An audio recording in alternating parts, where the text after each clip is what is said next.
ሰላም እንኳን ወደዚህ አዲስ ትንታኔ በሰላም መጣችሁ። ዛሬ መጋቢት 21 2026 ነው። በዛሬው ዝግጅታችን በዓለም መድረክ ላይ ስለሚነገሳከሱ ታላላቅ የኃይል ስትራቴጂዎች እና በተለይም እርስ በርስ ስለሚጋጩ እይታዎች፣ ስለነሱ ጠለቅ ያለ ውይይት እናደርጋለን። እሺ፣ ወደ ዋናው ጉዳያችን ከመግባታችን በፊት ግን አንድ በጣም ደስ የሚል አዲስ ነገር አለ። አዲስ ድረ-ገጽ ከፍተናል። ስሙም www.samail.inc ይባላል። እዚህ ላይ ይሄንን ትንታኔ ጨምሮ ሁሉንም ስራዎቻችንን በአንድ ቦታ ታገኛላችሁ። ከዚህም በላይ ለተለያዩ ፕሮጀክቶች ሊጠቅሙ የሚችሉ ዝግጁ ሪፖርቶችና ሰነዶችም አሉ እና እንደተለመደው በስፖቲፋይ፣ አፕል ፖድካስት፣ አማዞን ሚውዚክ እና በሌሎችም በምትወዷቸው መተግበሪያዎች ላይ ማግኘት ትችላላችሁ። እንግዲህ ለዛሬ የመረጥነው ርዕስ A World Apart ወይም የተለያየ ዓለም ይሰኛል። ይሄ ትንታኔ ሙሉ በሙሉ የሚያተኩረው የቻይናን ዓለም አቀፋዊ ስትራቴጂ በጣም ከጠንካራና ወሳኝ እይታ አንጻር በሚመረምር አንድ ምንጭ ላይ ነው። ግልጽ መሆን ያለበት ነገር እኛ የምናቀርበው የዚህ ምንጭ ክርክሮችና እይታዎች ነው፣ የራሳችንን አስተያየት የሰጠን አይደለም። እናም የዚህን አመለካከት ምንነት ለመረዳት እስኪ በቀጥታ ከምንጩ እንጀምር። እንዲህ ይላል። ይህ መስፋፋት ግለሰቡ በመንግስት ማሽን ስር የሚደቆስበት እምነት የለሽ እና እንደ ሰማያዊ ጉንዳን ህብረተሰብ የሚቆጠርበት ስርዓት ነው። ዋው! በጣም ከባድ አባባል ነው።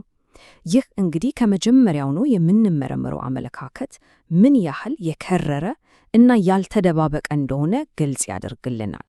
እሺ፣ እንግዲያው ወደ መጀመሪያው ክፍል እንግባ። የተከፋፈለ ዓለም።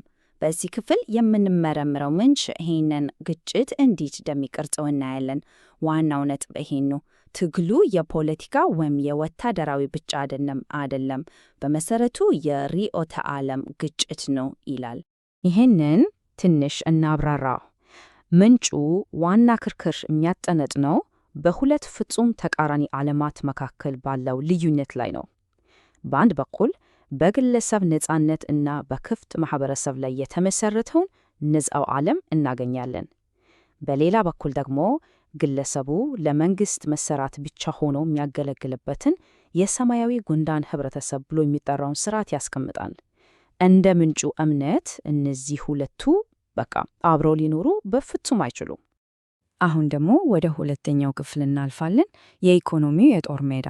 እዚህ ላይ ደግሞ ያ የርዕዮተ ዓለም ግጭት ወደ ኢኮኖሚው መስክ እንዴት እንደሚዘልቅ እንመለከታለን። ምንጩ እንደሚለው የአቅርቦት ሰንሰለቶች ልክ እንደ ማሰሪያ ገመድ ናቸው። ይህንን ነጥብ ለማጉላት ምንጩ የሚጠቀመውን አንድ በጣም አስደናጋጭ ማስጠንቀቂያ እንዲህ ነው የሚለው። በ2026 ከቤጂንግ ጋር መገበያየት ራስን የማጥፋት ውል እንደ መፈረም ነው። የአቅርቦት ሰንሰለቶቻችን ማሰሪያ ገመድ እንዲሆኑ ፈቀደናል። ይህ አባባል እንግዲህ በኢኮኖሚያዊ ትስስር ውስጥ የተደበቀ ነው የሚለውን ሕክምና ስጋት ለማሳየት የቀረበ ነው። ታዲያ ይህ ስትራቴጂ በምን ይታወቃል? ምንጩ የዕዳ ወጥመድ ዲፕሎማሲ የሚል ቃል ነው የሚጠቀመው። ምንድን ነው ይሄ? በቀላል አገላለጽ አንድ አበዳሪ ሀገር በተበዳሪዋ ሀገር ላይ የፖለቲካ ተጽዕኖን ለማሳደር ብሎ ሆን ብሎ አዳኝ የሆነ የብድር ስልት ይጠቀማል የሚል ክስ ነው። እሺ፣ ታዲያ ይሄ የዕዳ ወጥመድ ስትራቴጂ እንዴት ነው የሚሰራው? እንደ ምንጩ አቀራረብ 4 ተከታታይ ደረጃዎች አሉት። አንደኛ፣ መጀመሪያ ላይ በጣም አጓጊ የሚመስሉ የመሰረተ ልማት ብድሮችን መስጠት። ሁለተኛ፣ ይህን ብድር ተጠቅሞ ኢኮኖሚያዊ ጠገኝነትን መፍጠር።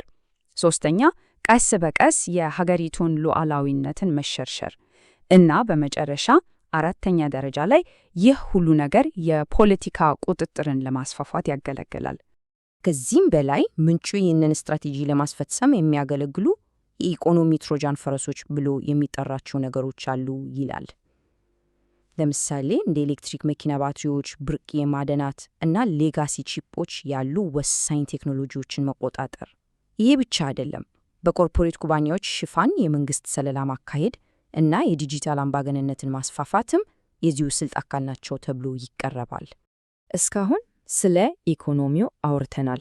አሁን ደግሞ አቅጣጫችንን ትንሽ ቀይር እናድርግና ወደ ጂኦፖለቲካዊ እና ወታደራዊ ገጽታውን ሻገር። ይህ ክፍል በፓሲፊክ ውቅያኖስ ላይ ስላለው ውጥረት ነው የሚያወራው። ርዕሱም የባህር ሕግ ከጉልበተኛ ሕግ ይላል። እናም ምንጩ የደቡብ ቻይና ባህሩን ሁኔታ ሲገልጽ የሚጠቀመው አገላለጽ በጣም ጠንካራ ነው። እንዲህ ነው የሚለው፣ የደቡብ ቻይና ባህር የውሃ መንገድ መሆኑ ቀርቶ የሉዓላዊነት ወንጀል የተፈጸመበት ቦታ ሆኗል። አስቡት እስኪ። ይሄ አገላለጽ ብቻውን ምንጩ የግጭቱን ስፋት ምን ያህል አድርጎ እንደሚመለከተው በደንብ ያሳያል። እናም በዚህ የተነሳ ምንጩ ለዓለም አቀፉ ማህበረሰብ የቀረበው ምርጫ ሁለት ብቻ ነው ይላል። ወይ በተባበሩት መንግስታት ቻርተርና በሕግ የበላይነት የምትመራ ዓለም፣ ወይም ደግሞ በባህር ላይ ጉልበተኛ በሆነ አካል ፍላጎት ብቻ የምትመራ ዓለም። ምርጫው ይሄ ነው። እንደ ምንጩ አባባል ደግሞ ይህ የህልውና ጉዳይ ነው። እሺ፣ አሁን የምንገባበት ክፍል ደግሞ ትንሽ ባልተጠበቀ ሁኔታ የትንታኔውን አቅጣጫ ይቀየረዋል። ትኩረቱ ወደ ቻይና ውስጣዊ ጉዳይ ነው የሚዞረው። እንዴት አንድ ልዕለ ኃያል ሀገር ራሱን እያገለለ እንደሆነና ያ ታዋቂው የቻይና ህልም እንዴት እንደሻከረ እንመለከታለን። መጀመሪያ ላይ የቻይና ህልም የሚለው ሐሳብ በጣም ታላቅ ተስፋን ያዘለ ነበር። አሁን ግን እንደ ምንጩ አባባል ያ ህልም ሻክሯል። እንዲያውም ከውስጥ በመነጨ ሁለተኛ የውርደት ክፍለ ዘመን ተተክቷል ይላል። ይህ ማለት ምን ማለት ነው? ችግሩ ከውጭ የመጣ ሳይሆን ከውስጥ የመነጨ ነው የሚል በጣም ጠንካራ ክርክር ነው። እና ይህንን የውስጥ ለውጥ ለመግለጽ ምንጩ በጣም ቀስቃሽ የሆነ ቃል ይጠቀማል። ሰሜን ኮሪያናይዜሽን ይለዋል። ይህ ቃል የሚያመለክተው አንድ አገር ከኢኮኖሚያዊ ህያውነት ይልቅ ለርዕዮተ ዓለማዊ ንጽሕና ቅድሚያ ሲሰጥ፣ ይህ ደግሞ ሀገሪቱንና ህዝቧን ከዓለም አቀፍ እድገት ያገላል የሚል ነው። እሺ፣ አሁን እስካሁን ያየናቸውን የተለያዩ ነጥቦች አንድ ላይ የምናጠቃልልበት ጊዜ ነው። ይህ ክፍል እንግዲህ ምንጩ የሚያቀርበውን ዋና ማስጠንቀቂያ በአንድ ላይ ሰብስቦ ያቀርብልናል። ስለዚህ በአጭሩ የዚህ አመለካከት 4 ዋና ዋና ምሰሶዎች አሉ። አንደኛ፣ ርዕዮተ ዓለማዊ ስጋቱ አለ። ያ እምነት የለሽ የሰማያዊ ጉንዳን ህብረተሰብ የሚለው። ሁለተኛ፣ የኢኮኖሚ ጦርነቱ፣ የአቅርቦት ሰንሰለቶች እንደ ማሰሪያ ገመድ የሚለው ሐሳብ። ሶስተኛ፣ ወታደራዊ ክለሳው፣ የባህር ላይ ጉልበተኛ የሚለው ገለጻ እና አራተኛ፣ ውስጣዊ መበሰበሶ፣ ሰሜን ኮሪያናይዜሽን ብሎ የጠራው ሂደት። እነዚህ 4ቱ ናቸው ዋና ዋናዎች። ይህንን የዛሬውን ትንታኔ ስንጨርስ በአንድ ወሳኝና አስገዳጅ ጥያቄ ልናቆም እንፈልጋለን። እንደዚሁ አይነት አመለካከት ስንመለከት የኢኮኖሚ አጋርነት ወደ ጦር መሳሪያነት ሲቀየር ምን ይከሰታል? ይህ ጥያቄ የዛሬውን ትንታኔ ዋና ጭብጥ የሚያጠቃልል እና ለቀጣይ ውይይት በር የሚከፍት ነው።